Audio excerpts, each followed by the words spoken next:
So, Bacho, this is page number 63, and today we will start with the chapter The 100 Dresses Part 1. This is a very interesting chapter. इस chapter में जो major focus है वो केवल तीन characters के ऊपर है, जो कि पैगी हैं और मैडी है। ध्यान रखना, जो पैगी और मैडी है ना, ये लोग फ्रेंड्स हैं। ओके, ये दोनों के दोनों फ्रेंड्स हैं। और जो तीसरा कैरेक्टर है वो है वैंडा। अब पैगी और मैडी करते क्या हैं, वैंडा को हमेशा हमेशा क्रिटिसाइज करते रहते हैं। ओके, और उसको बुली करते हैं। बुली का मतलब होता है कि किसी बच्चे को परेशान करना। जैसे क्लास में चार पांच बच्चे अपना ग्रुप बना लें और फिर किसी एक बच्चे को टारगेट करके उसे परेशान करें, उससे पैसे वैसे छीन लें, उससे उसका हमेशा डेली लंच खाएं, ये सब चीज़ों को बुली कहते हैं। तो पैगी और मैंडी और इनके और भी फ्रेंड्स हैं, उन पे इतना फोकस किया नहीं गया है। केवल पैगी और मैडी पे सबसे ज़्यादा फोकस किया गया और वैंडा पे किया गया है। तो पैगी और मैडी करते क्या थे, अपने फ्रेंड सर्कल के साथ वैंडा को खूब मजाक बनाते थे। अब वैंडा में ऐसी क्या खास बात थी जो इनका इसका मजाक बनता था। को मजाक इसलिए बनता था क्योंकि वैंडा नेटिव अमेरिकन नहीं थी, अमेरिका में नहीं रहती थी। ये अमेरिका में इसके पेरेंट्स जो थे वो कहीं बाहर से किसी कंट्री में रहते थे, वो वहाँ से मूव करके वापस अमेरिका आए थे। तो इसलिए ये इन लोगों से अलग थी और ये लोग इस चीज़ को टारगेट करते थे वैंडा को। और अमेरिका में ये सारी चीज़ें बहुत कॉमन है, बुलिंग करना। ताकि मतलब वहाँ पर बच्चे ये चीज़ करते हैं, अगर तुम ज़रा सा भी तुम्हें कोई डिफरेंस होता है, फॉर एग्जांपल अगर किसी स्कूल में इंडियन बच्चे भी पढ़ते हैं ना, तो वहाँ पर उनको भी बुली किया जाता है।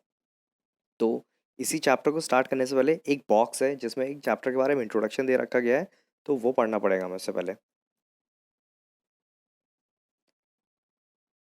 Okay, this is the box on page number 63।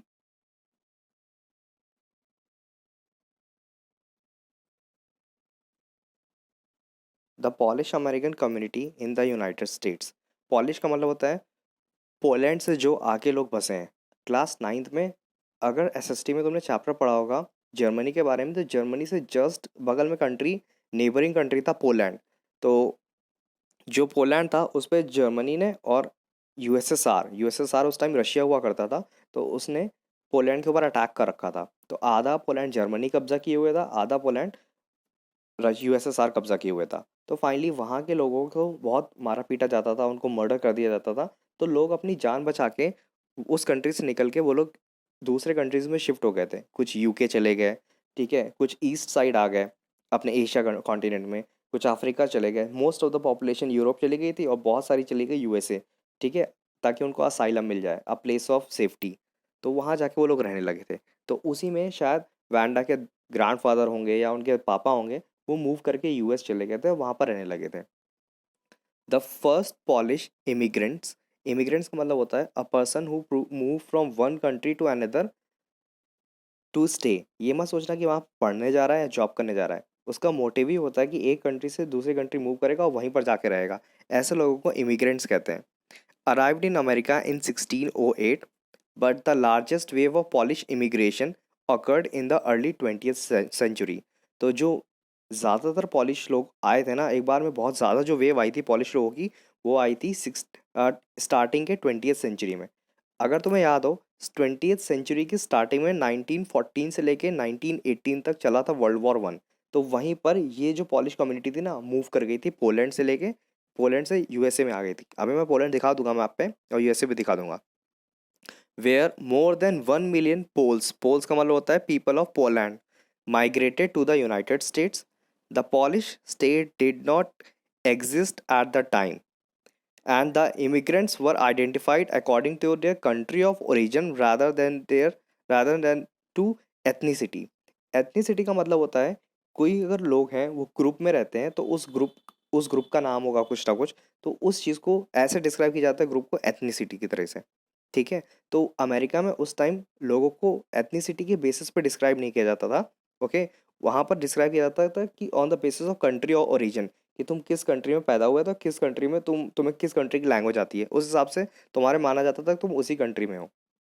अब तुम ये मत समझना बच्चों कि ये लोग पोलैंड से मूव करके अगर आए हैं अमेरिका में तो इनको इंग्लिश आती होगी, ये इंग्लिश में बात करते होगे सबसे। ऐसा नहीं था। इनको पॉलिश लैंग्वेज आती थी, ये पॉलिश लैंग्वेज में अमेरिका आके बात करते थे लोगों से। तो अब अमेरिकन लोगों को बुरा लगता था कि ये लोग दूसरी लैंग्वेज के, इनका कल्चर ही बिल्कुल दूसरा है, ये हमारे बीच में कैसे रह रहे हैं। तो अब हुआ क्या, अमेरिकन इनको एक तरह से क्रिटिसाइज करने लगे और इनको परेशान करने लगे थे। तो इसीलिए यहाँ पर उनके साथ डिस्क्रिमिनेशन होने लगा था। जैसे ब्लैक और वाइट में हुआ था अमेरिका में, वैसे इनको लेके भी डिस्क्रिमिनेशन हो रहा था।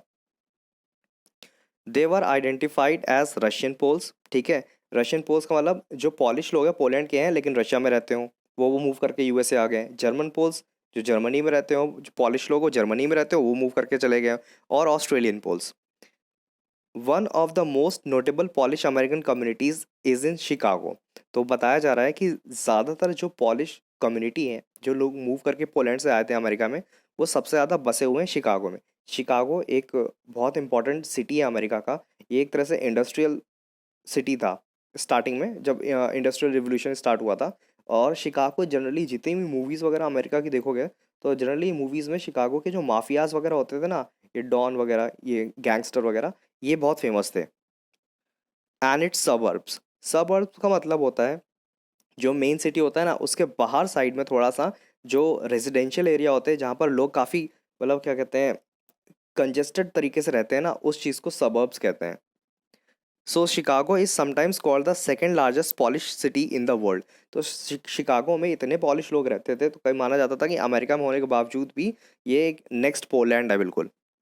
Next only to Warsaw the capital of Poland. तो वॉर्सॉ पोलैंड की कैपिटल है। तो मान लो, ये समझ लो कि बोला ये जाता था वॉर्सॉ के बाद अब सबसे ज़्यादा पॉपुलेशन पॉलिश लोगों की शिकागो में रहती है। Polish Americans were sometimes discriminated against in the United States, as were the Irish, Italians and Jewish. तो हुआ ही होता ये था, ये लिखा हुआ है और ये होता भी था कि पॉलिश लोगों को, इटालियन लोगों को, आयरिश लोगों को, आयरिश मतलब आयरलैंड के लोग, ठीक है, और जूइश लोगों को डिस्क्रिमिनेट किया जाता था यूएस में। अब एक बात मैं तुम्हें बताऊंगा तो तुम काफ़ी शॉक हो जाओगे इस बात से सुन के। जो अमेरिका में जो लोग होते हैं ना, जो हम लोग देखते हैं, जो वाइट लोग होते हैं अमेरिका में, कॉकेशियन कहते हैं ऐसे वाइट लोगों को, ये एक्चुअली में अमेरिका के हैं नहीं। एक्चुअली में अमेरिका के जो रियल अमेरिका के जो लोग हैं, जो रियल नॉर्थ अमेरिका कॉन्टिनेंट के लोग हैं, उनको रेड इंडियंस कहते हैं हम लोग। और ये जो वाइट कॉकेशियन लोग हैं ना, एक्चुअली ये सब ब्रिटेन के हैं। ये मूव करके इस नॉर्थ अमेरिका कॉन्टिनेंट पे आके रहने लगे थे, और धीमे धीमे, ठीक है, उन लोगों ने अपनी फैमिली सेटल कर ली, और धीमे धीमे इनकी पॉपुलेशन बढ़ती गई। और सेम केस ऑस्ट्रेलिया में भी है। यूके के लोगों को जब जो प्रिजनर्स हुआ करते थे ना, तो उनको सजा देने के लिए ढूंढा गया, इनको छोड़ के कहाँ है, इनको अपनी कंट्री में रहने नहीं दिया जाता था। तो ढूंढ के छोड़ने के लिए आया ये ऑस्ट्रेलिया में। ऑस्ट्रेलिया में जो सबसे खूंखार प्रिजनर्स होते थे ना यूके के, तो ये ऑस्ट्रेलिया में छोड़ दिए गए। और वहाँ जाके इन लोगों ने अपनी कम्युनिटी बना ली, वहाँ पर फैमिली स्टैब्लिश कर ली, और धीमे धीमे वो सोसाइटी डेवलप होने लगी। अब वही वो ऑस्ट्रेलियंस लोग हैं, वो एक्चुअल में उनके जो, अगर तुम ओरिजिन देखोगे ना, तो यूके है, यूनाइटेड किंगडम है। और अमेरिका का अगर ऐसे ओरिजिन देखोगे कि लोग ज़्यादा आके कहाँ कहाँ के बसे हैं, तो वो सब यूके के हैं। तो एक तरह से कह सकते हैं कि हिस्ट्री में जो यूके है ना, उसने एक तरह से पूरे कॉन्टिनेंट्स को और कंट्रीज़ को बसाने का काम किया है। According to the United States 2000 census, census का मतलब होता है स्टैटिक्स होती है जो ली जाती है, कि जनगणना एक तरह से। Okay, 6,67,414 Americans of age 5 years and older reported Polish as the language spoken at home, which is about 1.4% of the people who speak languages other than English, और 0.25% ऑफ द यूएस पॉपुलेशन। तो 0.25% US population की almost ये समझ लो कि वो different language बोलती है। Actual में जनरली जितने भी लोग यूएस में बसे हुए हैं ना, वो हमेशा बाईलैंग्वल ही रहे हैं। बाईलैंग्वल का मतलब उनको दो या दो से ज़्यादा लैंग्वेज आती होंगी। ओके। और जो यूएस के रियल सिटीजन्स हैं, ओके, तो उनको जनरली इंग्लिश आते हैं, वो केवल उनको एक ही लैंग्वेज आती है जो इंग्लिश, इंग्लिश में बात कर पाते हैं। तो वो कोशिश ये करते हैं कि जनरली वो स्पेनिश या फ्रेंच या लैटिन सीखने की कोशिश करते रहते हैं वो सब। ओके। अब let me show you where is Poland and where is Chicago. Now, if you look at this map, it is India, and now we will be moving towards left hand side, that will be west. Okay. तो जो जितने भी United kingdom है और USA हैं, इनको हम कई बार वेस्टर्न कंट्रीज को के नाम से भी इनको रिप्रेजेंट करते हैं। ओके। ये अफ्रीका आ गया है, अफ्रीका के ऊपर है, ओके, इट इज़ यूरोप। ये तुम्हारा जर्मनी हो गया, and here it is Poland. तो ये पोलैंड है। इसी पोलैंड को हाफ हाफ डिवाइड कर लिया था जर्मनी ने और रशिया ने। रशिया नहीं, यूएसएसआर हुआ करता था उस टाइम। अब तुम लोग ये सोचोगे यहाँ तो सर कंट्री कुछ और ही है, ठीक है। अब देखो हुआ क्या था, ये बेलारस, ठीक है, लिथुआनिया, लाटविया, एस्टोनिया, ये सारे जितने भी कंट्री थे ना, ये यूएसएसआर के अंडर आते थे पहले। फिर 1991 में हुआ ये कि कोल्ड वॉर ख़त्म हुआ। कोल्ड वॉर जब ख़त्म हुआ था तो यूएसएसआर 15 कंट्रीज़ में, बहुत बड़ी बात है, 15 कंट्रीज़ में टूट गया था। तब ये सारे कंट्रीज़ बने हुए थे, जो हम लोग तुर्कमेनिस्तान, उज़्बेकिस्तान, ये पढ़ते हैं ना सारे कंट्रीज़। तो ये जितने भी तान तान वाले पढ़ते हैं कंट्रीज़, ये सारे तब टूट के नए कंट्रीज़ फॉर्म हुए थे। तो ये पोलैंड है, okay, and let it load. देख लो ये पोलैंड है पूरा, ओके। ये रही इसकी कैपिटल वॉर्सो, ये पोलैंड की कैपिटल है, सेंटर में बिल्कुल। अब थोड़ा जूम आउट करके, अब हम ऑल लेफ्ट में जा रहे हैं, ये यूनाइटेड किंगडम है, इन्होंने हम लोगों के ऊपर रूल किया था, ठीक है। अब ये अटलांटिक ओशन है पूरा, इसको जब हम पार करेंगे, ये हम आ गए यूएसए, ठीक है, यूएसए। और इसको हम जूम इन करते हैं, यहाँ पर एक लेक मिशिगन है जिससे, हाँ, ये इलिनॉइस एक स्टेट है। देखो यूएस के स्टेट है ना, गौर समझना, यूएस के स्टेट्स अगर तुम देखोगे तो तुम देखोगे कि ऐसा लगता है जैसे स्केल से लाइन खींच खींच के ड्रॉ की है, मोस्ट ऑफ द स्टेट्स ऐसे लगेंगे। और इंडिया के स्टेट देखो सब घुचड़ पुचड़ लगते हैं बिल्कुल। रीज़न ये है कि इंडिया के जो स्टेट्स का डिवीजन हुआ है ना, वो on the basis of language हुआ है। Most of the states language के बेसिस पे तोड़े गए, तो इसीलिए जिस रीजन में जो लैंग्वेज बोली जाती तो उधर से लाइन चलती चली गई, इसलिए हमें थोड़ा वो रैंडम टाइप के लगते हैं। इनके स्टेट्स ऐसे नहीं है। तो यहाँ पर हैं, ये देखो शिकागो दिख गया, ठीक है। तो ये शिकागो है, यहीं पर आके बसे हुए थे, ये पूरा शिकागो सिटी है। और अगर तुम्हें ढंग से देखना है तो प्लीज़ गूगल डाउनलोड कर लेना और उस पे देखना, उस पे बहुत ढंग से समझ में आ जाएगा, पूरी दुनिया घूम सकते हो उस पे। Page number 64. Now we are going to start with the chapter. Today, Monday, Vanda Petronsky was not in her seat, but nobody, even not even Peggy and Madeline. Maddie जो मैंने नाम बताया था ना, उसका पूरा नाम मैडलिन है, शॉर्ट में लोग उसको मैडी मैडी बुलाते हैं। The girls who started all the fun notice her absence, okay, noticed her absence. अब है क्या, देखो मेरी बात समझना, कि मंडे है और वैंडा पेट्रन्स की आई नहीं है। वैंडा एक ऐसी बच्ची है क्लास में कि अगर वो प्रेजेंट हो ना हो, उसकी प्रेजेंस का भी कोई फ़र्क नहीं पड़ता किसी के ऊपर। लेकिन अब देखो, यहाँ तक कि ना बच्चों को मैटर करता है ना टीचर्स को मैटर करता है कि वैंडा आई है कि नहीं आई है। बट यहाँ पर देखो, पैगी जो है वो क्लास की सबसे पॉपुलर लड़की है। अगर पैगी एब्सेंट हो जाती है तो बाकी सब बच्चे पूछते हैं कि पैगी क्यों एब्सेंट हो गई, कहाँ चली गई, ये सारी चीज़ें होती हैं। और पैगी, ध्यान रखना कि काफ़ी रिच भी है, बाकी सारे बच्चों के कंपैरिजन में पैगी रिच भी है और उसके मार्क्स भी अच्छे आते हैं। Usually, Vanda sat in the seat next to the last seat in the last row in room 13. तो रूम नंबर 13 है, वहाँ पर जो वैंडा है वो सबसे लास्ट में बैठती जाके। She sat in the corner of the room where the rough boys who did not make good marks sat. तो जनरली वो वहाँ बैठती थी जहाँ पे जो बच्चे होते हैं जो पढ़ते लिखते नहीं, वो पीछे जाके बैठते हैं ना, कॉर्नर की सीट ले लेते हैं ताकि लंच वंच अपना खाएंगे, तो वो वहीं जाके बैठती थी वैंडा भी। The corner of the room where there was most scuffling of feet, most roars का मतलब होता है शोरगुल होना, of laughter when anything funny was said, and most mud and dirt on the floor. तो यहाँ पर डिस्क्राइब ये किया जाता है कि कॉर्नर की सीट होती थी ना, जब से जो सबसे लास्ट की बेंचेस होती हैं, तो वहाँ पर सबसे ज़्यादा शोरगुल होता है। और ऐसा होता भी है, क्लास में जो लास्ट की बेंचेस होती है वो सबसे ज़्यादा शोरगुल करती भी हैं।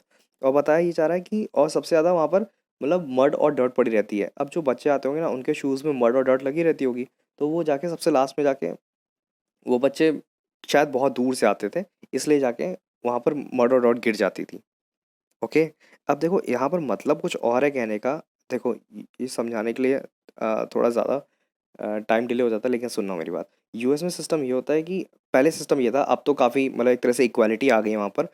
पुराने ज़माने में सिस्टम ये था कि जो बच्चे यूएस के रियल सिटीजन्स नहीं हुआ करते थे, जिनके पेरेंट्स बच्चों के, तो उनको अलाउड ही नहीं था सामने बैठने का, तो वो जाके पीछे बैठा करते थे, ठीक है। और जो कम स्कोरिंग वाले बच्चे होते हैं ना, जो बहुत दूर दूर से आते थे, तो वो पीछे बैठते थे। हाई क्लास बच्चे जिनके पेरेंट्स काफ़ी वेल्दी और रिच फैमिली को बिलोंग करते थे, वो बच्चे आगे की सीट ऑक्यूपाई कर लेते थे। एक तरह से ये मत समझना कि टीचर्स ये बात कहते थे या स्कूल मैनेजमेंट ये बात कहता था, ऐसा कुछ नहीं था। वो बच्चों के बीच की अंडरस्टैंडिंग थी कि यूएस में ऐसी चीज़ें बहुत ज़्यादा चलती है कि अगर तुम रिच फैमिली से बिलोंग करते हो तो तुम्हारी ज़्यादा सुनी जाएगी।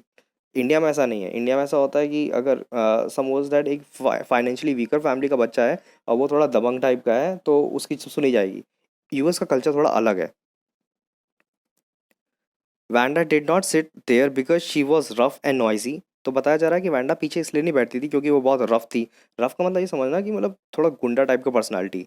एंड नॉइजी का मतलब शोरगुल करने वाले। ऑन द कॉन्ट्ररी उल्टा क्या था, she was very quiet and rarely said anything at all, कि वो हमेशा चुप रहती थी और शायद ही कभी कुछ बोलती थी। And nobody had ever heard her laugh out loud. तो LOL नहीं कहते कई बार हम लोग मैसेज में LOL। तो कभी किसी ने सुना भी नहीं कि वांडा को कभी किसी ने हंसते तक नहीं देखा है कभी किसी ने। Sometimes she twisted her mouth into a crooked sort of smile, but that was all. Crooked sort of smile का मतलब है कभी कभी लोग स्मर्क नहीं करते, मतलब स्माइल करते तो थोड़ा मुंह टेढ़ा करके स्माइल करते हैं।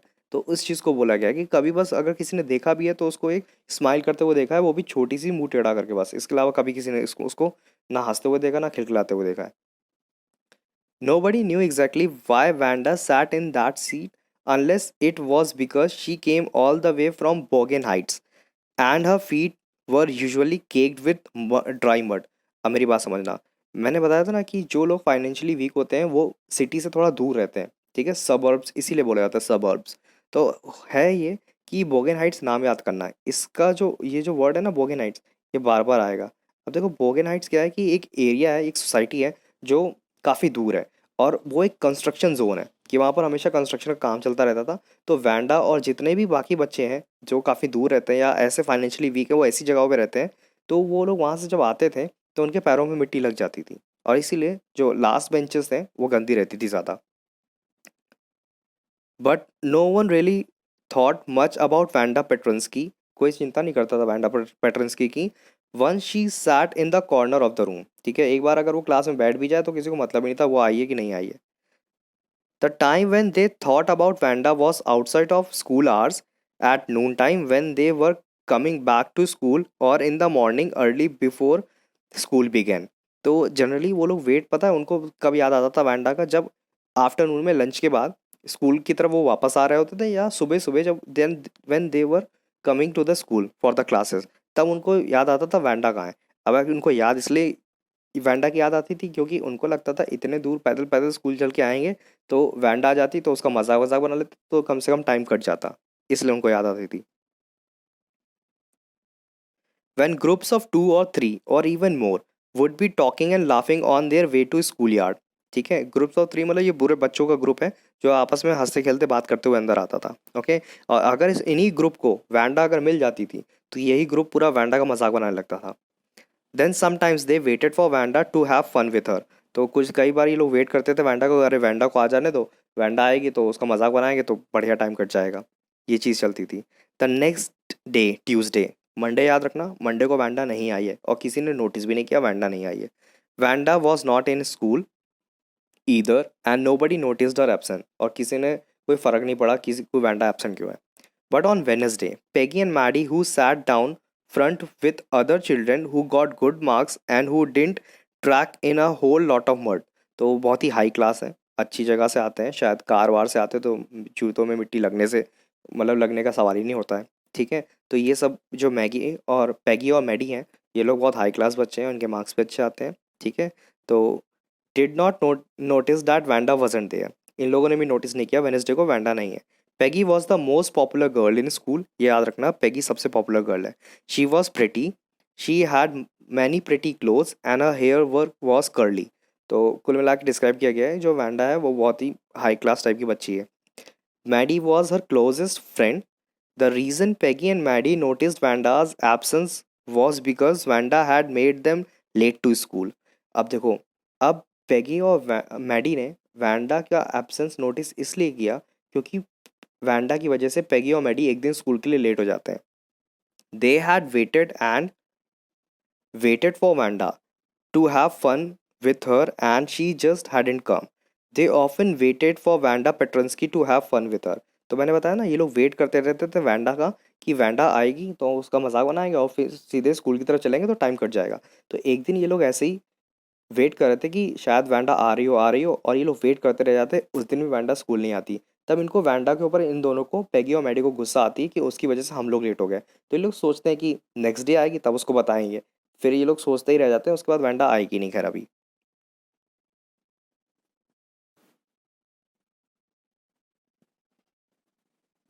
We will start from here. Wanda Petronski, ये वैंडा का पूरा नाम है। Most of the children in room 13 didn't have name like that. तो वैंडा का नाम सबसे स्ट्रेंज है। रीज़न यही है कि वैंडा अमेरिका की है नहीं, वो पोलैंड से आई हुई है। तो जहाँ पर पोलैंड के लोगों का नाम जैसा होता होगा वैसा वैंडा का नाम है।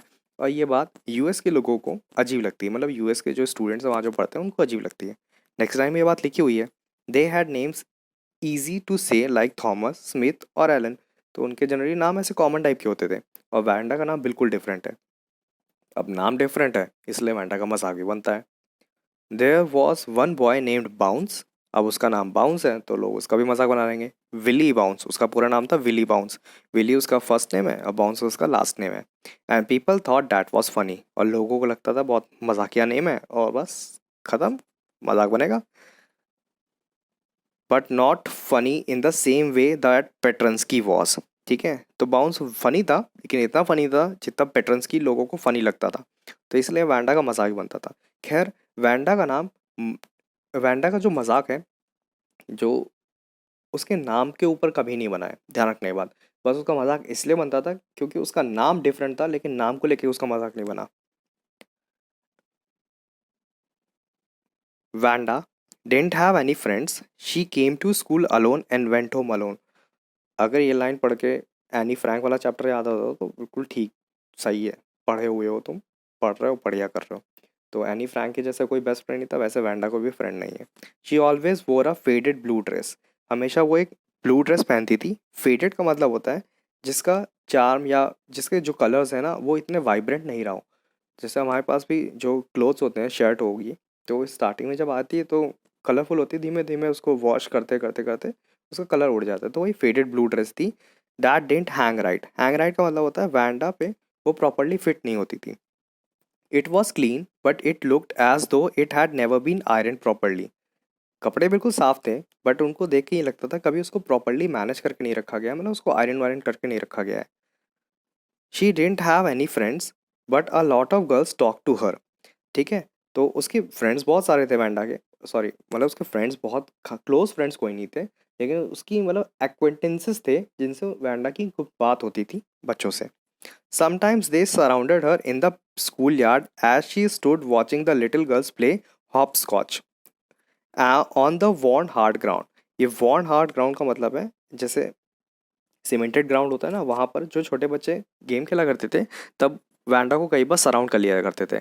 अब यहाँ पर वैंडा को सराउंड करते थे इसलिए नहीं कि वैंडा दीदी आ गई, वैंडा दीदी आ गई, इसलिए करते थे कि वैंडा का मजाक बनेगा। ओके, वैंडा, अब यहाँ पर पैगी का रोल आ जाता है। अब यहाँ पर पैगी डिस्क्राइब की गई कि पैगी कैसे वैंडा का मजाक बनाया करती थी। We are here. Wanda, Peggy would say in a most courteous manner. Courteous का मतलब होता है बहुत ही फ्रेंडली, प्यार से बिल्कुल बोला करती थी। एज दो she was talking to Miss Mason. Miss Mason उनकी क्लास टीचर हैं, तो इतने प्यार से वैंडा का नाम लेती थी पैगी जैसे कि वो अपनी मिस मेसन से बात कर रही हो। Wanda, she would say giving one of a friend a nudge. Nudge का मतलब होता है हाँ जेंटल पुश, मतलब कंधे से झटका देके, जैसे इशारा नहीं कर देते मजाक करने जा रहे हैं हम उसके, तो वैसे वो इशारा कर देती थी। कौन? पैगी। अब वैंडा से पूछती थी वो, वैंडा, हाँ, tell us how many dresses did you say you had hanging up in your closet. तो यूएस में, हम लोग इंडिया में अलमारी कहते हैं, तो यूएस में इसको क्लॉसेट कहा जाता है और वार्डरोब भी कहा जाता है। तो वो पूछती है, कौन? पैगी वैंडा से पूछती है, वैंडा तुम बता रही थी तुम्हारे पास कितनी ड्रेसेस हैं, बताओ कितनी ड्रेसेस हैं। तो ये बात वैंडा से पूछेगी कितनी ड्रेसेस हैं। अब ध्यान रखना वैंडा का हमेशा मोस्ट ऑफ द टाइम एक ही आंसर रहता है, 100 dresses on lined up in the closet. Okay, ये रहा वैंडा का answer, 100। Wanda would say 100 exclaimed all the little girls incredulously. Incredulously मतलब होता है किसी चीज़ पे भरोसा ना होना। And the little ones would stop playing hopscotch and listen. तो अब होता ये था जैसे ही वैंडा आंसर देती थी that she had 100 dresses, all lined up in the closet, तो अभी ये बोलेगी all lined up in the closet, तो वो जैसे बोलते थे 100 ड्रेसेस, तो सारी बच्चियां सुन के बिलीव नहीं करती थी, और जो छोटी छोटी बच्चियां खेल रही होती थी ना, वो चुपचाप खेलना बंद कर देती थी, सुनने लगती थी अरे बाप रे दीदी के पास 100 ड्रेसेस है। या 100 all lined up, all lined up का मतलब सारी लाइन से क्लॉसेट के अंदर रखी हुई हैं। Said Wanda, then her thin lips drew together in silence, और ये बोलने के बाद वैंडा समझ जाती थी कि उसका शायद मजाक बनाएंगे ये लोग, तो वो बिल्कुल चुप हो जाती थी यहाँ पर। What are they like, all silk I bet said Peggy. तो इस लाइन में जो पैगी है ना, वो वैंडा को और मजाक बना के पूछती है, अच्छा वैंडा तुम्हारे पास तो 100 ड्रेसेस हैं, तो सारी तो सिल्क की होंगी, महंगी महंगी ड्रेसेस होंगी। तो यहाँ पर उसका मजाक बना रही है पैगी। और या ऑल सिल्क ऑल कलर्स, तो यहाँ पर वैंडा कहती थी हाँ सारी सिल्की हैं और ऑल कलर्स है, मेरे पास सारे कलर्स हैं। वेलवेट टू, वेलवेट एक फैब्रिक है, फैब्रिक, ठीक है।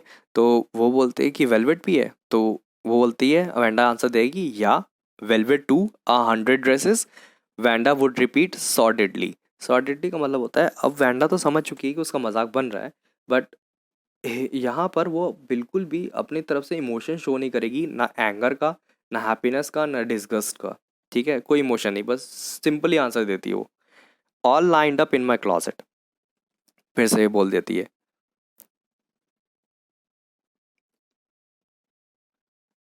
Then they would let her go, और इसके बाद वैंडा को लोग जाने देते हैं। And then before she had gone very far, they couldn't help bursting into shrieks and peals of laughter. अब ये बात समझना मेरी बात, कि इससे पहले कि वैंडा बहुत दूर जा पाती, बस्टिंग इन टू श्रिक्स का मतलब होता है, श्रिक मतलब होता है लाउड साउंड, चिल्लाना चीखना, तो वो लोग ज़ोर ज़ोर से हंसने लगते हैं। पर्ल्स ऑफ लाफ्टर यहाँ पर रिप्रेजेंट कर रहा है दांत दिखा के हंसते हैं, पर्ल्स का मतलब यहाँ पर टीथ रिप्रेजेंट कर रहा है, टीथ, ठीक है। तो यहाँ पर ये मेटाफोर यूज़ किया गया है। तो वैंडा बहुत दूर नहीं जा पाती है, and she could hair them laughing, वो वैंडा भी समझ जाती है दे वर लाफिंग ऑन हर, तो बोले चलती चली चली जाती है, बस इग्नोर करके चली जाती है, अब क्या करे बेचारी वो भी। 100 dresses, obviously the only dress Wanda had was the blue one she वोर एवरी डे। तो ये बच्चियाँ आपस में बात कर रही है, ध्यान रखना वैंडा जा चुकी है, अब बच्चियाँ आपस में बात कर रही हैं। वाट अ स्टोरी, तो लोग कहते थे कि इसके पास 100 ड्रेसेस नहीं है, केवल एक ही ड्रेस है जो ब्लू कलर की वो पहन के आती है, और पूरी कहानी बेकार की स्टोरी और स्टोरी बनाती रहती है, ठीक है। How many shoes did you say you had, अब देखो यहाँ पर ये वैंडा नहीं है, ध्यान रखना, यहाँ पर उन बच्चियों का ग्रुप है जो सर्कल बना के बात कर रहे हैं, वैंडा अपना आगे कहीं चली गई है, ठीक है। 60 pairs all lined up in my closet, cries of exaggerated politeness greeted this all are like.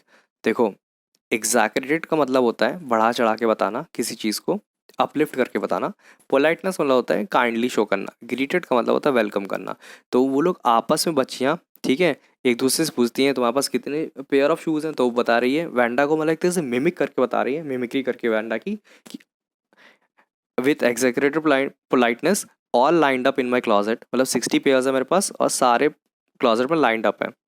Oh know every pair is different all colours all lined up, तो दूसरी बच्ची हो जाती नहीं सारे पेयर्स डिफरेंट है, सारे कलर्स के मेरे पास है, सारे लाइंड अप है मेरे। तो इन सारी चीज़ों को वो लोग मजाक बना रहे हैं अभी। Peggy who had thought up this game and Maddie her inseparable best friend, inseparable friend were always the last to leave. अब देखो होता ही ये था कि पैगी थी, उसी ने ये गेम स्टार्ट किया था कि वैंडा का मजाक बनाना है, और उसने ये इन्वेंट कर दिया था कि वैंडा का मजाक कैसे बनेगा, तो वैंडा का मजाक ऐसे बनेगा, उससे पूछना पड़ेगा कि तुम्हारे पास कितनी ड्रेसेस हैं, बस। और मैडी भी उसका साथ देती थी। इनसेपरेबल का मतलब होता है something that can not be separated. Finally Wanda would move up the street her eyes dull and her mouth closed, तो वैंडा अपना चली जाती थी चुपचाप सर झुका के। Hitching her left shoulders every now and then in the funny way she had, तो वैंडा की चलने की एक आदत थी कि उसका जो लेफ्ट शोल्डर था ना, तो वो हमेशा हिच का मतलब होता है झटका दे के चलना, तो वो अलग टाइप का झटका दे के चलती थी। ओके, सबके चलने की एक हैबिट होती है, तो वैंडा की हैबिट थी। Finishing the walk to school alone, तो वो अपना स्कूल आना अकेले, स्कूल से वापस जाना अकेले करती थी। She was totally lonely. Peggy was not really cruel. अब देखना मेरी बात, कि यहाँ पर जो ये पैराग्राफ है ये थोड़ा इम्पोर्टेंट है, क्योंकि यहाँ पर ये पैराग्राफ डिस्क्राइब ये कर रहा है कि जो पैगी है वो इतनी बुरी नहीं है जितना चैप्टर में अभी हम लोग समझ रहे हैं। पैगी के कुछ अच्छे काम भी हैं। और अच्छे काम ये हैं, Peggy was not really cruel, she protected small children from bullies. Bullies का मतलब वही होता है ना, बुली करना, कि छोटे बच्चों को बड़े बच्चे परेशान करते हैं, उनको मारते पीटते हैं, ये चीज़। तो पैगी करती ये थी, छोटे बच्चों को हमेशा बचा के रखती थी बड़े बच्चों से। And she cried for hours if she saw an animal mistreated. Animal cruelty नाम सुना होगा, एनिमल क्रुएलिटी। एनिमल क्रुएल्टी का मतलब ये होता है कि अगर कोई ह्यूमन बीइंग किसी एनिमल को मारता पीटता है तो इस चीज़ को एनिमल क्रुएल्टी कहते हैं। तो अगर कहीं कोई एनिमल को मिसट्रीट कर रहा है, कि एनिमल से ढंग से बिहेव नहीं कर रहा है, तो ये बात पैगी को बहुत बुरी लगती थी और वो कई बार रोती भी थी इन सब चीज़ों को देख के। बट फिर मन में सवाल आया होगा कि वैंडा को क्यों परेशान करती है, वैंडा को क्यों एनिमल जैसा ट्रीट करती थी वो। If anybody, we are here, if anybody had said to her, don't you think that it is a cruel way to treat Vanda, तो अगर कोई पैगी से बोलता कि तुम्हें नहीं लगता कि तुम वैंडा को जिस हिसाब से ट्रीट करती हो बहुत ही क्रूअल है, तो तो पैगी का जवाब होता है, she would have been very surprise cruel. तो पहले तो सरप्राइज होगी, तुम क्रूअल क्यों कह रहे हो, कि मैं उसको अगर ट्रीट करती हूँ तो क्रूअल कैसे हो गया। वाई डिड द गर्ल से शी हैड 100 ड्रेसेस। तो जो पैगी है वो वैंडा के ऊपर मतलब एक तरह से टोपी पहना देती है, कि वो क्यों बोल देती है कि उसके पास 100 ड्रेसेस है, वो झूठ क्यों बोल रही है। अगर वो झूठ बोल रही है तो मैं उसका मजाक बनाऊंगी, बस सीधी सी बात है। Anybody could tell that was a lie, कोई भी बता सकता है कि वो झूठ बोल रही है। कौन, वैंडा झूठ बोल रही है, पैगी ऐसा बोल रही है। Why did she want to lie, क्यों वो झूठ क्यों बोलना चाहेगी। And she wasn't just an ordinary person, else why did she had a name like that. तो यहाँ पर देखो इस लाइन में, ये लाइन को अगर तुम गौर से देखो, तो वैंडा ने एक तरह से पॉइंट आउट कर दिया है कि वो ऑर्डनरी पर्सन नहीं है, कि वो यूएस की नहीं है, वो कहीं बाहर से आई है। ठीक है, तो इसलिए उसका वियर्ड सा नाम है, स्ट्रेंज सा नाम है। Any way they never made her cry. खैर उन लोगों ने कभी वैंडा को रुलाया नहीं अभी तक। अब वैंडा को रुलाया नहीं है या वैंडा खुद नहीं रोई है, वैंडा इंटरनली बहुत स्ट्रांग है, वो बात की बात है। कुल मिला के वैंडा ने अभी एक भी आंसू नहीं बहाया है पैगी की वजह से। तो पूरी तरीके से अभी हम पैगी को कल्प्रिट नहीं कह सकते। As for Maddie, this business of asking Wanda every day how many dresses and how many hats and how many this and that had was bothering her. तो अब मेरी बात समझना, यहाँ पर हम पैगी का पर्सपेक्टिव समझ चुके हैं, वैंडा का पर्सपेक्टिव समझ चुके हैं। अब समझेंगे मैडी का पर्सपेक्टिव। मैडी के हिसाब से मैडी को ये बात बिल्कुल पसंद नहीं आती थी, मैडी को अब बुरा लगने लगा था। बॉदरिंग का मतलब होता है एक तरह से बुरा लगना, या किसी चीज़ का असर पड़ने लगा तुम्हारे ऊपर। ठीक है, तो मैडी के ऊपर अब इस बात का असर पड़ने लगा था, ठीक है, कि पैगी वैंडा का लिमिट क्रॉस करके हद से ज़्यादा मजाक बनाने लगी है। तो अंदर से उसे बहुत ज़्यादा गिल्ट फील होने लगा है मैडी के अंदर। Maddie was poor herself, she usually wore somebody hand me down clothes, thank goodness she didn't lived up on Boggins Heights or have a funny name. तो मैडी खुद अपने आप में पुअर है, लेकिन ध्यान रखना मैडी इतनी पुअर नहीं है जितनी पुअर वैंडा है। ओके, शी यूजुअली वोर hand me down clothes. Hand me down clothes का मतलब होता है कि जो अमीर बच्चे होते हैं यूएस में, वो जब क्लोथ्स होते हैं ना, वो चैरिटी वैरिटी को दे देते हैं। तो अपना पहनते हैं तो चैरिटी वगैरह को दे दिए, वो चैरिटी जाके उन लोगों को क्लोथ्स देती है जो लोग बहुत ज़्यादा फाइनेंशियली वीक होते हैं या फाइनेंशियली स्टेबल नहीं हो, तो उन लोगों को जाके क्लोथ्स दे देते हैं। तो जो मैडी के पास नए कपड़े आते हैं ना, वो मैडी के पास ऐसे ही कपड़े आते हैं जो अमीर बच्चों से ट्रांसफ़र होकर गरीब बच्चों पे आए हुए होते हैं। Thank goodness she didn't lived up on Boggins Heights. तो भगवान का लाख लाख शुक्र है, जो मैडी थी वो बोगन हाइट्स में नहीं रहती थी। अगर बोगन हाइट्स में रहती तो बहुत दूर से आती, वो भी मिट्टी लेके आती। ओके, और उसका कोई फ़नी नेम नहीं था। तो मैडी कुल मिला के बाकी नॉर्मल बच्चों के साथ रहती थी। Sometimes when Peggy was asking Vanda those questions in that mocking polite voice. मॉकिंग का मतलब होता है मजाक बनाना किसी का। ठीक है, मॉक मतलब होता है मजाक करना या मजाक बनाना किसी का। पोलाइट मतलब होता है बहुत प्यार से। तो वैंडा, वो पेगी की आदत थी वैंडा का हमेशा मजाक बहुत प्यार से बनाती थी, कभी चिल्लाती नहीं थी उसके ऊपर, बहुत प्यार से मतलब सबको हंसा देती थी और वैंडा को रुला देती थी। मतलब रुलाती नहीं थी, बुरा मतलब बुरा लग जाता था वैंडा को। लेकिन मैडी फेल्ट एम्बेरस्ड, एम्बेरस्ड का मतलब होता है शर्मसार होना, and studied the marbles in the palm of her hands. ठीक है, ये मार्बल्स कहाँ से आए उसके हाथ में। एक्चुअली जो क्या कहते हैं, ब्रेसलेट वगैरह नहीं होते हैं, तो उसके जो ब्रेसलेट था मैडी के पास, तो उसके ब्रेसलेट में मार्बल्स लगे हुए थे। ठीक है, तो उन मार्बल्स को स्टडी करती रहती थी। स्टडी मतलब उनके साथ खेलती रहती थी। वो कभी इस बात पे दिखाती नहीं थी कि उसको भी बहुत मज़ा आ रहा है जब पैगी वैंडा का मजाक बना रही है। Rolling them around and saying nothing herself. तो वो कुछ खुद से नहीं बोलती थी वैंडा का मजाक बनाने के लिए, केवल पैगी थी जो ये सब चीज़ें स्टार्ट करती थी बस। Not that she felt sorry for Wanda, exactly she would never have paid any attention to Wanda.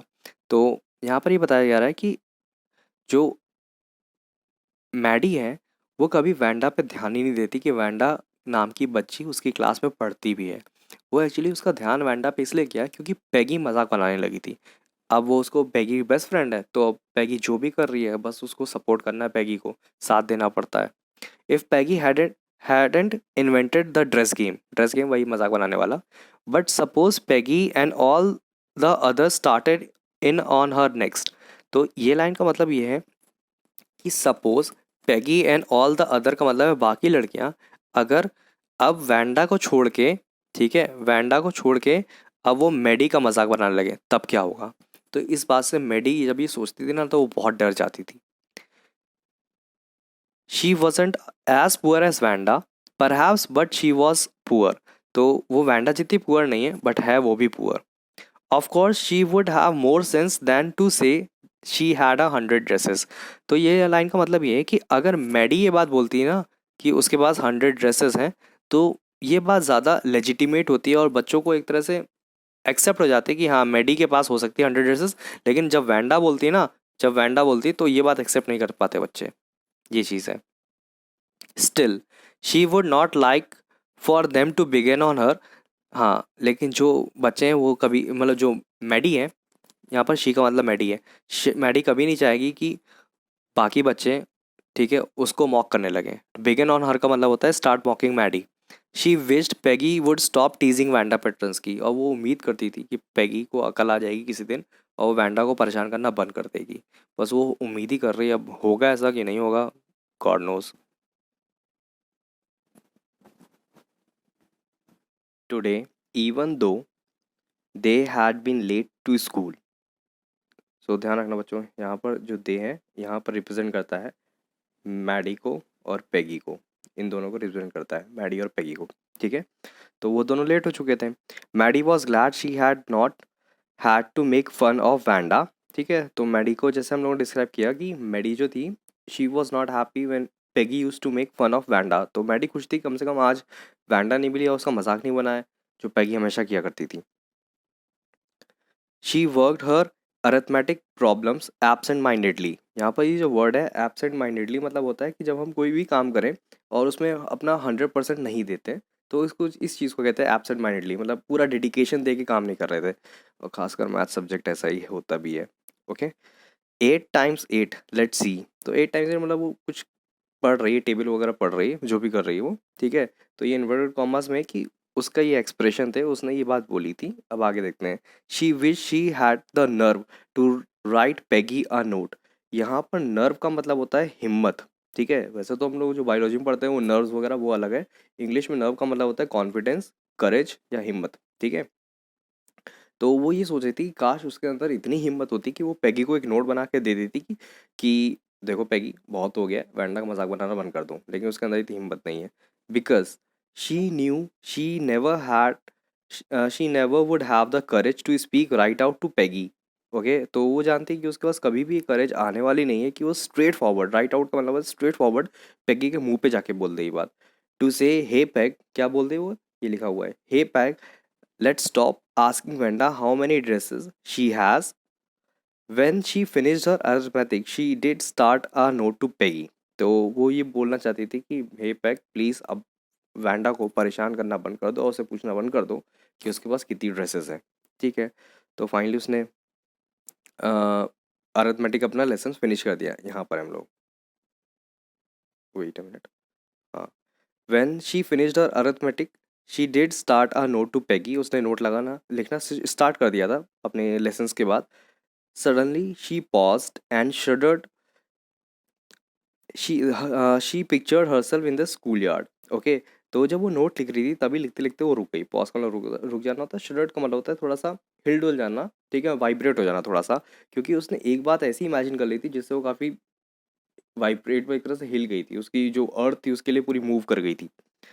She pictured her self in the school yard. अब वो इमेजिन कर रही, जो हम लोग पढ़ते टाइम नहीं डे ड्रीमिंग करते हैं या लॉस्ट इन थॉट हो जाते हैं, वैसे पैगी भी हो गई है।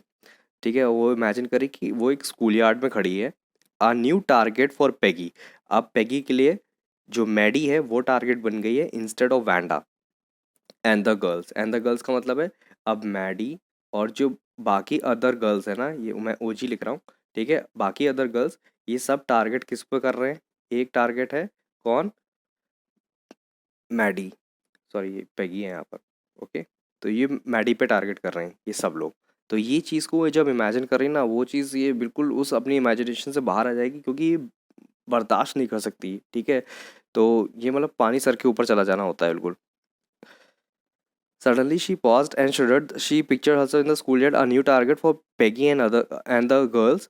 Peggy might ask her where she got the dress that she had on. ठीक है, तो पैगी ये पूछती मैडी से कि ये ड्रेस तुम्हें कहाँ से मिली, and Maddie would have to say it was one of Peggy's old ones that mother Maddie's mother had tried to disguise with. तो बात ये है यहाँ पर, खास बात, पैगी जैसे, जो पैगी थी वो वैंडा से पूछा करती थी how many dresses you have, कि तुम्हारे पास कितनी ड्रेसेस है। तो यहाँ पर मैडी से वो क्या पूछती, मैडी से ये पूछती, मैडी बेटा ये बताओ तुम्हारे पास ये ड्रेस कहाँ से आई। तो अब मैडी क्या जवाब दी, मैडी आंसर उसको ये करती कि जो मेरे पास ड्रेस आई है ये पुरानी ड्रेस थी पैगी की, और पैगी ने जब उस ड्रेस को डिस्कार्ड कर दिया, जब उसे मतलब पहन पून के उसका जी मतलब मन भर चुका था, तब उसने वो मैडी को ट्रांसफ़र कर दी। अब मैडी की मम्मी जो थी वो थोड़ी सिलाई बुनाई में, ठीक है, she was a kind of a, she had tailor skills. तो इसकी वजह से मैडी की मम्मी ने किया क्या कि उस ड्रेस को इस हिसाब से स्टिच किया है, ओके, और उसको थोड़ा उसका ड्रेस का अपीयरेंस चेंज किया कि वो पहचान में नहीं आती कि कभी वो पैगी की ड्रेस हुआ करती थी। ओके, डिस्गाइज का मतलब होता है एक तरह से छुपाना किसी चीज़ को, या मतलब एक तरह से धोखा देने के लिए काम में यूज़ करना, इस चीज़ को डिस्गाइज कहते हैं। ओके, बहरूपिया type. New trimmings, so no one in room 13 would recognise it. Recognise का मतलब होता है पहचानना किसी चीज़ को। ओके, ये रिकॉग्नाइज मतलब टू मतलब टू नो समथिंग, कि किसी चीज़ को तुम पहचान लो, रिकॉल समथिंग। तो अब वो उनकी मम्मी थोड़ी स्किल टाइप की थी, तो फाइनली वो ऐसे ड्रेस को चेंज कर देती थी कोई पहचान नहीं पाता था ऐसे। पैगी का एक तरह से जो था हैजी मनी कह दो, या कह दो जो ऑरा है पैगी का वो बना हुआ है। पहली बात तो उसके पास ड्रेस आती रहती है, दूसरी बात ये कि वो जो मैडी है वो पैगी की फ्रेंड है। सॉरी थोड़ा सा उल्टा बोल दिया था। ओके, तो फाइनली ये रीज़न था। If only Peggy would decide of her own accord to stop having fun with Wanda. ठीक है, अकॉर्ड का मतलब होता है अंडरस्टैंडिंग। और ये जो मैडी का अगर एक तरह से मजाक बनना स्टार्ट हो जाए, तो ये मजाक बनना ये समझ लो ये तभी बंद होगा जब पैगी चाहेगी। ठीक है, जब पैगी के अंदर ये बात समझ में आएगी, पैगी की अंडरस्टैंडिंग होगी, तभी ये मजाक बनना बंद होगा। Oh well, Maddie ran her hand through her short blonde hair as though to push the uncomfortable thought away। ठीक है, तो उसके बाद फाइनली वो मैडी अपने सर पे हाथ हटा मतलब हाथ फिरा देती है ताकि इस थॉट से वो बाहर आ जाए। ठीक है, मतलब एक तरह से बस वो हाथ फैला रही है और फाइनली अपने इन थॉट्स से बाहर आने की कोशिश करती है। What difference did it make? Slowly Maddie tore into bits the note she had started। तो फाइनली मैडी ने सोचा कि क्या फ़र्क पड़ेगा, कोई फ़र्क तो पड़ने वाला नहीं है वैसे भी, अगर मैं नोट लिख भी दूंगी पैगी का नेचर वैसा का वैसा ही रहेगा, वो सबका मजाक बनाती रहेगी और वैंडा क्यों बनाएगी जैसे बना रही है। तो पैगी ने मैडी ने किया क्या, जो पेपर था उसको बिट्स में तो फाड़ फूड़ के फेंक दिया। She was Peggy's best friend and Peggy was the best like girl in the whole room. ठीक है, Peggy could not possibly do anything that was really wrong, she thought। Okay, तो यहाँ पर फाइनली है क्या कि मैडी भी जो है, मैडी है ना वो भी थोड़ा सा यहाँ पर सेल्फिश है। मैडी ये सोचती कि अगर मैं पैगी को बुरा भी कुछ ऐसा बोल दिया जो उससे पैगी को बुरा लग जाए, तो फाइनली होगा ये कि शायद पैगी मेरे साथ फ्रेंडशिप जो है वो एंड कर देगी। और पैगी बहुत ही फेमस गर्ल है रूम 13 की, और इससे होगा ये कि मेरा जो ऑरा है वो भी ख़राब हो जाएगा। ओके, जो मुझे रिस्पेक्ट अभी बच्चों से मिलती है जस्ट बिकॉज ऑफ पैगी, वो भी मिलना बंद हो जाएगी।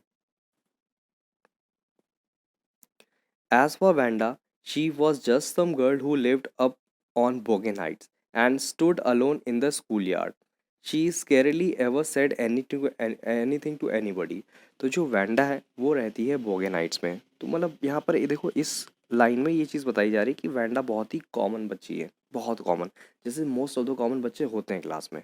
तो जो वैंडा है वो बोगन हाइट्स में रहती है। बोगन हाइट्स ध्यान रखना स्कूल से बहुत दूर है, और अगर कोई बोगन हाइट्स से स्कूल तक आता है तो उसके पैरों में खूब सारी डस्ट लग जाती है, ठीक है, क्योंकि बोगन हाइट्स में बहुत ज़्यादा कंस्ट्रक्शन चलता रहता है। तो वो स्कूल अकेले आती थी, उसके कोई फ्रेंड्स भी नहीं है, ठीक है।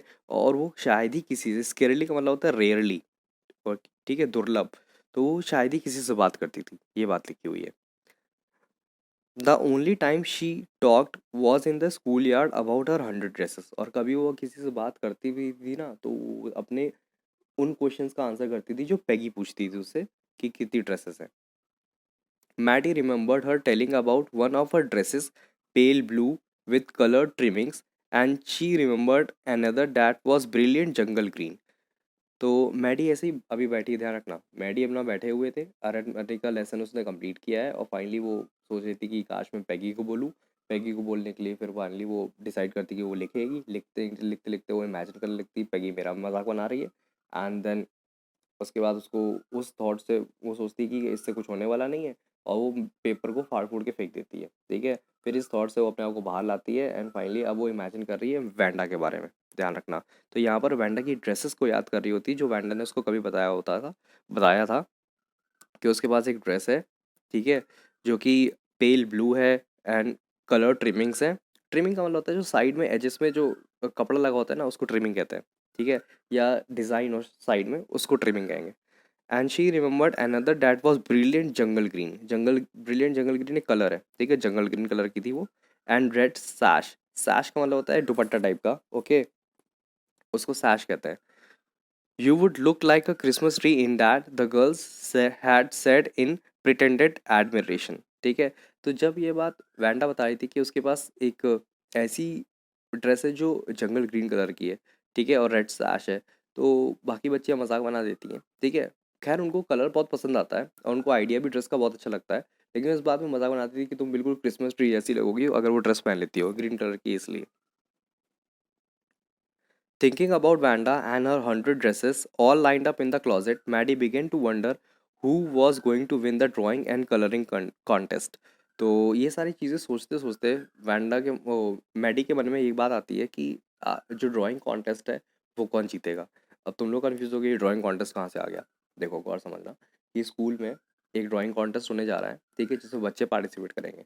और उस ड्राइंग कॉन्टेस्ट में है ये कि जो गर्ल्स हैं उनको टास्क ये मिला है कि they need to design a dress, ठीक है, और एक बढ़िया सी ब्यूटीफुल ड्रेस डिज़ाइन करनी है। और जो बॉयज़ हैं उनको टास्क मिला है कि उन्हें एक मोटर बोट डिज़ाइन करनी है, जो मतलब जो सच में काम करे, वर्केबल मोटर बोट। तो मैडी सोच रही थी कि कौन जीतेगा, तो मैडी भी सोच रही है। अब वो मैडी क्या बोलेगी, कोई भी जीतेगी, पैगी सबसे फेमस लड़की है। For girls the contest consisted of designing dresses, and for boys of designing motorboats. Peggy, probably Peggy would win the girls medal. Peggy drew better than anyone else in the room. तो सबको यही लग रहा था कि पैगी जीतेगी, और Maddie को भी यही लग रहा है, उसकी बेस्ट फ्रेंड है वो ये बोलेगी भी, ठीक है। और पैगी सबसे अच्छा डिज़ाइन भी करती है, मतलब ड्राइंग वगैरह उसकी अच्छी है। At least that's what everybody thought. She could copy a picture in a magazine or some film star's head so that you could almost tell who it was. तो फाइनली पैगी मतलब कॉपी करने में बहुत तेज है। Oh, Maddie was sure Peggy would win. Well, tomorrow the teacher was going to announce the winners. Then they would know. तो finally तो जो Maddie है वही सोच रही है कि कल टीचर्स अनाउंस करेंगे, तो वेट करना पड़ेगा, और क्या। The next day it was drizzling. Maddie and Peggy hurried to school under Peggy's umbrella. ठीक है, पैगी अमीर है, उसके पास अम्ब्रेला है, ये भी देख लो मतलब। Naturally, on a day like this, they didn't wait for Vanda Petronsky on the corner of Oliver Street. ये ध्यान रखना कि वो लोग ऑलिवर स्ट्रीट पे वेट करते थे। The street that far, far away under the railroad tracks and up the hill led to Brogan Heights. ठीक है, तो जो स्ट्रीट है वो बोगन हाइट्स से भी कनेक्ट करती है। तो एक तरह से शायद ये कह सकते हो कि वो एक जंक्शन है जहाँ पर पैगी, मैडी और वैंडा मिल सकते हैं। तो उसी जंक्शन पे पैगी और मैडी वेट करते थे Wanda. Anyway they weren't taking chances on being late today because today was important. तो फाइनली यहाँ पर वेट कर सकते थे कौन, पेगी और वैंडा, और सॉरी पेगी और मैडी, बट यहाँ पर वेट नहीं करेंगे just because today was the result day and the teacher was going to announce who will be the winner of the dress competition. तो यहाँ पर वो लोग अपना टाइम बर्बाद नहीं करेंगे, वो लोग जल्दी से निकल लेते हैं, और वैसे भी बारिश हो रही, कौन बारिश में खड़ा रहेगा। अब वैंडा आर्या है, आएगी नहीं, आना होगा नहीं आएगी, कुल मिला के कॉम्पिटिशन तो पैगी जीत रही है, इस हिसाब से वो लोग निकल लेंगे। So this page number 68 is complete. This is page number 69. We got to begin from here. तो अभी फ़िलहाल हो ये रहा है, पैगी और Maddie they are coming to school और आज डिक्लेयर होगा result. Do you think Miss Mason will announce the winner today? Asked Peggy. Oh I hope so the minute we get in, said Maddie, of course you will win Peg. तो being a friend, ठीक है, वो यहाँ पर जो Maddie है पैगी को uplift कर रही है कि ऑब्वियसली तुम ही जीतोगे और कौन जीतने वाला है। Hope so said Peggy eagerly. The minute they entered the classroom, they stopped short and gasped. तो जैसे ही वो लोग क्लासरूम के अंदर घुसते हैं तो तभी वो बिल्कुल शॉक हो जाते हैं और रुक जाते हैं एक जगह। गैस्प का मतलब होता है, ठीक है, to have a long breath, एक लंबी सांस खींचना। There were drawings all over the room, on every ledge and windows still. Dazzling colors and brilliant lavish designs, all drawn on great sheets of wrapping paper. तो बढ़िया सी यहाँ पर dresses की design है, एक नहीं दो नहीं, बहुत सारी ड्रेसेस की डिज़ाइन है, सारी अलग अलग विविड कलर्स में है, ठीक है। तो लेज का मतलब होता है जो किनारा होता है उसको लेज कहते हैं। विंडो से साइड में एक जो बाउंड्री एक्स्ट्रा निकली रहती है उसको लेज बोला जाता है। ओके, तो विंडो सिल का मतलब विंडो के ऊपर भी और विंडो की साइड में भी, मतलब विंडो के चारों तरफ से कवर करके पूरी पेंटिंग्स अरेंज कर रखी है। एक तरह से पूरी क्लासरूम डेकोरेटेड है पूरी पेंटिंग्स से। यहाँ से there must have been 100 of them all lined up. तो कम से कम 100 ड्रेसेस हैं वहाँ पर, पेंटिंग्स 100 ड्रेसेस की। देखो ये सब यहाँ पर ड्रॉन है, ठीक है, ऐसी टाइप की पेंटिंग्स वहाँ पर लगी हुई थी। These must be the drawings of for the contest. They were, everybody stopped and whistled और मर्मर्ड एडमायरिंगली। एडमायरिंगली का मतलब होता है किसी चीज़ को पसंद करते हुए, मर्मर का मतलब होता है टू टॉक सॉफ्टली, बहुत धीमे धीमे बात करना। ओके, तो बाकी सब जो धीमे धीमे थे सब लोग ग्रुप बना के इस पूरी पेंटिंग्स को क्लासरूम के अंदर देख रहे हैं और वो धीमे धीमे मर्मर कर रहे हैं, बातचीत कर रहे हैं ये पेंटिंग किसने ड्रॉ की है। अभी तक मोस्ट ऑफ द स्टूडेंट्स को यही लग रहा है ये शायद पेंटिंग्स पैगी की बनाई हुई, क्योंकि पैगी की तो आर्ट सबसे अच्छी है। As soon as the class had assembled, जैसे ही क्लास इकट्ठा हो जाती है, okay, Miss Mason announce the winner. तो यहाँ पर मिस मेजन जो है वो विनर्स को अनाउंस करने जा रही हैं। Jack Beagles had one for the boys, she said, and his design for an outboard board motor was on exhibition in room 12। तो यहाँ पर जो कोई जैक बीगल्स है, कोई याद रखने की ज़रूरत नहीं, बस स्टोरी के हिसाब से समझ लो, क्योंकि गर्ल्स का और बॉयज़ का जो कॉन्टेस्ट है वो अलग अलग था, तो इसलिए जैक बीगल्स है वो जीत चुका है उसमें। तो उसकी जो मोटर बोट की डिज़ाइन है वो रूम 12 में लगे हुई है, along with the sketches of all the other boys. तो बॉयज़ का रूम 12 में है। As for the girls, she said, although just one or two sketches were submitted by most one girl and room 13 should be proud of her. तो ma'am ने बोला कि ज़्यादातर जितनी भी बच्ची हैं उन्होंने या तो एक या दो, ठीक है, एक या दो स्केचेस को बना के भेजा है, ठीक है। तो एक्चुअली ये एंड बना रहा था, बना नहीं, ओके। तो या तो एक या दो स्केचेस बना के भेजा है, लेकिन वो कह रही कि एक गर्ल है, ठीक है, जिसने पूरे 100 डिज़ाइंस बना के भेजे हैं, अभी वो बोलेंगी ये बात, और बता रही कि रूम नंबर जो 13 है ना, उसे उस गर्ल के ऊपर प्राउड होना चाहिए जिसने 100 डिज़ाइन बना के भेजे हैं, ठीक है। This one girl actually Drew 100 designs all different and all beautiful. तो खास बात ये है कि जो उस बच्ची है उसने 100 डिज़ाइंस बनाए बनाए हैं और सारे डिफरेंट है, सारे ब्यूटीफुल है, एक दूसरे की कॉपी नहीं कर रखा है बिल्कुल भी। In the opinion of the जजेस, any one of the drawing is worthy of winning the prize. तो जो बाकी जजेस थे ना, जिनको एक तरह से विनर को डिक्लेयर करना था, तो उनके जजेस के हिसाब से कि जो 100 ड्रेसेस हैं उनमें से कोई भी अगर ड्रेस को तुम पिक कर लोगे ना, वो ड्रेस कंपटीशन बाय डिफ़ॉल्ट जीती जाएगी, कहने का ये मतलब है। तो इसका मतलब है कि पूरी 100 जो ड्रेसेस हैं वो बेस्ट ऑफ द बेस्ट हैं। I am very happy to say that Wanda Petronski is the winner of the girls medal. तो यहाँ पर मैम अनाउंस करती है कि जो वैंडा पेट्रंस्की है, ठीक है, वो गर्ल्स की तरफ से विनर है। पूरा स्ट्रेट फॉरवर्ड मैम अनाउंस कर देती हैं। अब यहाँ आपको लगेगा थोड़ा सा पैगी को शॉक, लेकिन फिर वो अपने आप को संभाल लेगी। Unfortunately Wanda has been absent from school for some days and is not here to receive the applause that is due to her। applause का मतलब होता है एक तरह से तालियां, गड़गड़ाहट, ठीक है, और एक तरह से प्रेज करना किसी को, इसी को चीज़ को अप्लॉज कहते हैं। तो वो है नहीं वहाँ पर, तो फाइनली वो अपना एक तरह से जो अप्लॉज है उसको मिलेगा नहीं वो चीज़।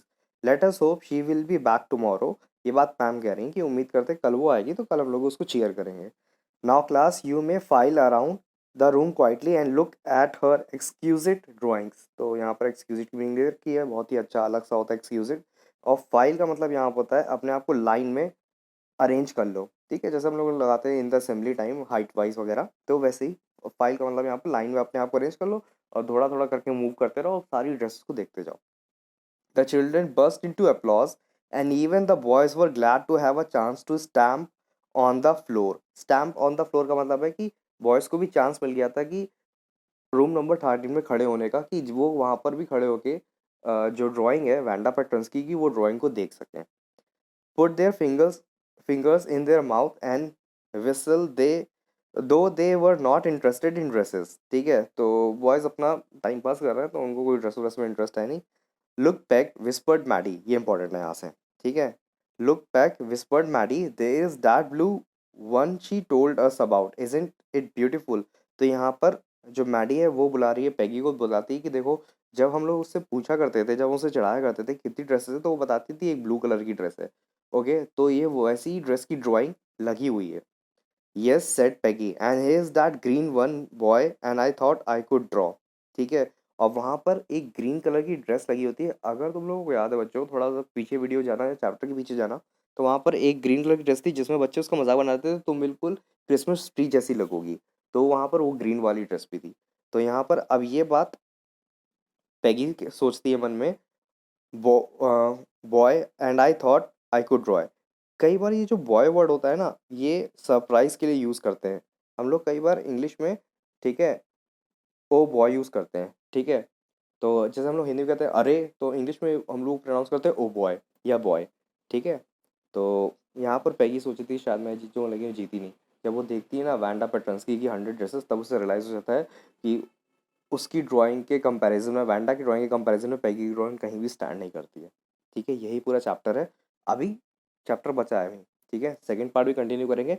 अभी देखना होगा ये यहाँ पर वैंडा को जितना इन लोगों ने परेशान किया है, उसकी वजह से इनके अंदर एक जो गिल्ट है वो धीमे धीमे बढ़ती जाएगी, और फाइनली एक पॉइंट आएगा, थ्रेशोल्ड आ जाएगा, ओके, सैचुरेशन पॉइंट आ जाएगा, जहाँ पर ये लोग रियलाइज़ करेंगे कि हमने बहुत बड़ी गलती की थी, and now we should go back to Wanda and say sorry and apologise for our mistakes.